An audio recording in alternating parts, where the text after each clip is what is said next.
démocratique sénégalais bañ ko sosee ba léegi ba ko président Maître Abdoulaye Wade sosee ba léegi depuis 1974 dafa mës a taxaw di xeex pour démocratie Sénégal ci cosaanam boobu ak melokaanam boobu tradition boobu nga xam ne ci mooy tradition xeex ñëpp xam ko ci loolu moo tax PDS fan yii ñu passé am nañu problème ci suñu candidature frère Karim Meïssa Wade mu xeex lii mu xeex fan yii yëpp pour ñu restituer ko pour ñu delloo ko ay àqam ak yelleef moo tax ñu xeex lii ñu xeex yii yëpp fan yii pour que suñu frère écarté bi ñu ko écarté woon ci système ci élection yi mën a denc parti bu nga xam ne si 26 ans d' opposition def nga ko mosoo manqué élection présidentielle ñu ñëw depuis 2012 2019 ñu xañ ñu ko 2024 ñu naan ñu ko xañ ci loo xam ne si dañoo jàpp ni du lu wér du lu jub moo tax parti bi xeex na mu tàmmee woon xeex mu duggaat ci xeex légal ba ñu am li ñu am dañoo jàpp ni anomalie yi ak rëq-rëq yu bari yi nga xam ni si gis nañ ko ci processus électoral bi ci yoon wii ñu tegu wuti élection maanaam candidat ci tànninu candidat yi ci conseil constitutionnel ak rëq-rëq yi nga xam ne si am na wane na ni suñu système électoral am na ay problème ci ni ñuy contrôler parrainage yi am na ay problème aussi ci ni nga xam ne si dañ ci tànne suñuy candidat défaillance yooyu yëpp ak rëq-rëq yooyu yëpp dafa nekk loo xam ne si bu ñu ko bàyyee mu dem dana indi coow loo xam ne si dana nërmeel suñu démocratie ndax coow li door na avant élection yi da doon continuer ci biir élection yi te bu ñu élection woon ba pare itam coow bu rëy a rëy lay jub loolu tax parti démocratique taxaw loolu tax ñu jëkkoon a taxaw demander une résolution assemblée nationale député yëpp voté ko muy pour ñu def une commission d' enquête boobu installé nañ ko mi ngi ci liggéeyam ndax dañoo jàpp ni li xew lu jara lëñtu la lu xew lu jara gëstu la ndax jàpp nañ ni conseil constitutionnel am na lu fa xew te loolu war nañ koo xam ndax jàpp nañ ni ñu koo xam ni si teg nga sa candidature indi say dossier ñëpp xool ko mu wóor leen ni fii bii muy atte këyit gi wane ni Karim sénégalais dong la mi ngi nii ñu teg ko seeni loxo ñu gëm ci seeni bët ni du sénégalais indi ko ci loolu jàpp nañ ni am na lu fa xew mooy la ma waxoon loolu fa xew nag lu mu mën a doon du lu jub te looloo indi coow li lépp loolu moo tax commission d' enquête bi ñëw ginnaaw bañ ca jógee xam ngeen ni groupe parlementaire bi déposé na projet de proposition de loi pour que élection yii ñu dàq ko ba le 25 août loolu nag dañ koo teg ndaxte mënuñu déclencher commission d' enquête di lëncu affaire bi tey mënuñu nangu itam sax élection di fi am sans notre candidat Karim Meïssa Wade képp bu nga xam ne si askanoo nga ci parti démocratique sénégalais ak ñëpp ñi nga xam ni si bokk nañu ak ñun ci candidature yi ci 49 yooyu ñu àndoon ci ñun ñu bokk di laaj ni élection yi nañ ko reporté ba nga xam ni si conditions yi dana réunir pour ñëpp ñëw loolu nag bi ñu ko yóbboo assemblée nationale am na député yu ko amandé ba tey jii fii ñu ci tey assemblée nationale woote na pour que élection présidentielle bi ñu reporté au 15 décembre 2024 incha allahu rabbi ñun nag xam parti démocratique sénégalais xam ni parti bu mës a d' accord ci ay waxtaan la parti bu mës a wuyu ay waxtaan bu ngeen fàttali président Abdoulaye Wade ba muy wax ni danañu dem table ronde ak le président Abdou Diouf bu ñu fa demee on va discuter de tout avec un thé ginnaaw bi rek la ñuy wax ay dialogue mais moom moo jëkk a indi waxtaan boobu ak président Abdou Diouf boobu on parlait de table ronde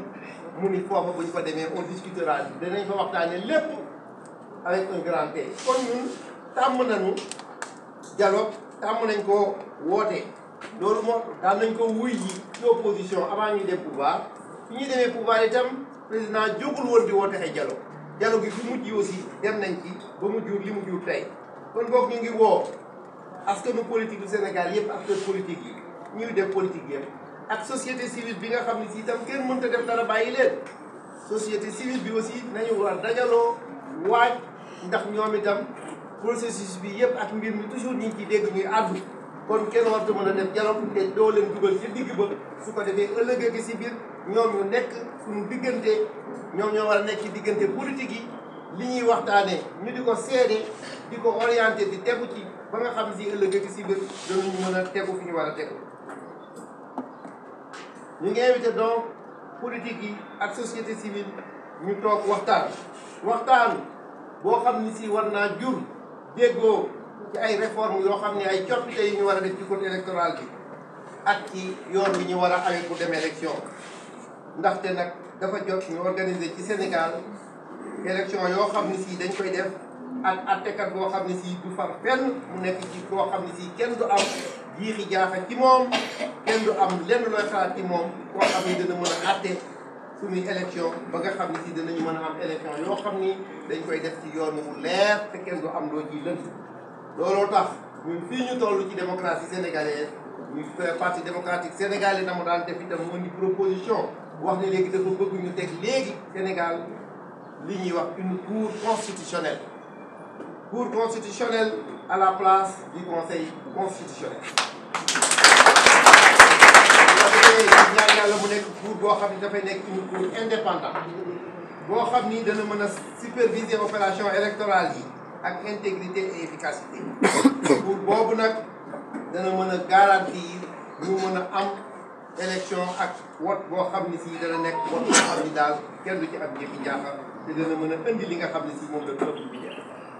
PDS nag moom ci boppam mu ngi jël engagement ni fas yéene naa am taxawaay bu mat sëpp ci mbirum dialogue bi bu amee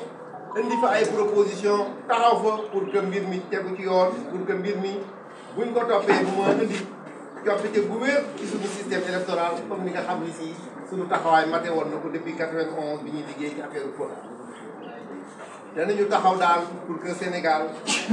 ak citoyen yëpp retrouver confiance ci système électoral du Sénégal boo xam ni si bépp citoyen sa carte wi fa nga koy dugal te nga xam ni si mooy nekk sa tànneef bu ngoonee nga xam ni la nga namoon ci sa wot bi am nga ko. yes ci xalaatin boobu ak ci nekkin boobu nag la ñu bëgg la ñuy wane ni PDS daal taxaw na pour lëkkaloo ak acteurs politiques yi ak société civile bi ñoom ñëpp pour ñu defar ñu tëggaat Sénégal boo xam ni si ëllëgëm dafay dëgër Sénégal boo xam ni ëllëgëm dafay basé wu ci démocratie ak évolution suñu système démocratique gën a taxaw ba nga xam ni si suñu système électoral itam coppite yi ci war ñu indi ko ci ba bu ñu demee élection li nga xam ni si mooy bëgg-bëggu Sénégal yi ñu mën ko am. Vive le Sénégal, vive le parti démocratique. Comme responsable du parti démocratique sénégalais de la coalition Karim 2024, membre du comité directeur du secrétariat national, bonsoir. Nous vous remercions d'être venus nombreux répondre à cette conférence de presse organisée par le groupe parlementaire Démocratie, Liberté et Changement, qui est de l'émanation du Parti démocratique sénégalais. Mesdames, Messieurs, depuis sa fondation en 1974, le Parti démocratique sénégalais s'est toujours positionné en première ligne de la lutte pour la démocratie au Sénégal. Dans cette tradition de combat démocratique, le PDS vient de mener avec succès la bataille pour la restitution des droits des candidats injustement privés de leur participation aux élections et particulièrement de notre candidat Karim Meïssa Wade, écarté du processus électoral de manière injuste sous des prétextes de nationalité alors qu'il avait officiellement renoncé à sa nationalité française. Les nombreuses anomalies et irrégularités qui ont marqué le processus de sélection des candidats par le Conseil constitutionnel révèlent les failles profondes de notre système électoral. Des centaines de milliers de Sénégalais, détenteurs de cartes d'électeurs absents du fichier électoral, un contrôle des parrainages exécuté sans rigueur et une application incohérente des critères d'éligibilité des candidats. Ces défaillances étaient de nature à compromettre l'intégrité, la démocratie et l'inclusivité de l'élection qui aurait conduit le pays dans le chaos si l'élection avait été maintenue au 25 février 2024. Face à cette situation, comme à l'accoutumée. Le PDS a demandé la création d'une commission d'enquête parlementaire et a déposé une proposition de loi pour le report de l'élection de 6 mois à la date du 25 août 2024. Après les amendements de nos collègues députés, le report de l'élection présidentielle à la date du 15 décembre 2024 a été voté par l'Assemblée nationale par une très large majorité. Le PDS appelle l'ensemble des acteurs politiques et de la société civile à dialoguer pour établir un consensus sur une réforme du code électoral et du processus électoral. Il sera essentiel d'organiser l'élection présidentielle avec un juge impartial au-dessus de tout soupçon pour veiller à la régularité et à la transparence de l'élection. Nous proposons de mettre en place une cour constitutionnelle renforcée et totalement indépendante chargée de superviser les questions électorales avec intégrité et efficacité. Une telle institution serait le garant d'un scrutin équitable reflétant fidèlement la volonté du peuple sénégalais. Le PDS s'engage à jouer un rôle actif dans ce dialogue, nécessaire pour la modernisation et l'amélioration de notre système électoral. Notre objectif est clair: assurer que la démocratie sénégalaise reste transparente, inclusive et dynamique.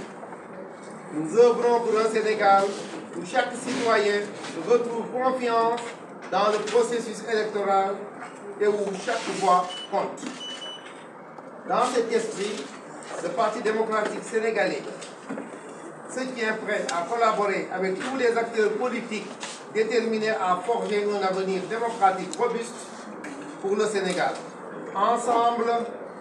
faisons progresser notre système électoral pour qu'il soit à la hauteur des aspirations démocratiques de notre peuple et pour que le Sénégal redevienne un modèle démocratique. Vive le Parti démocratique sénégalais!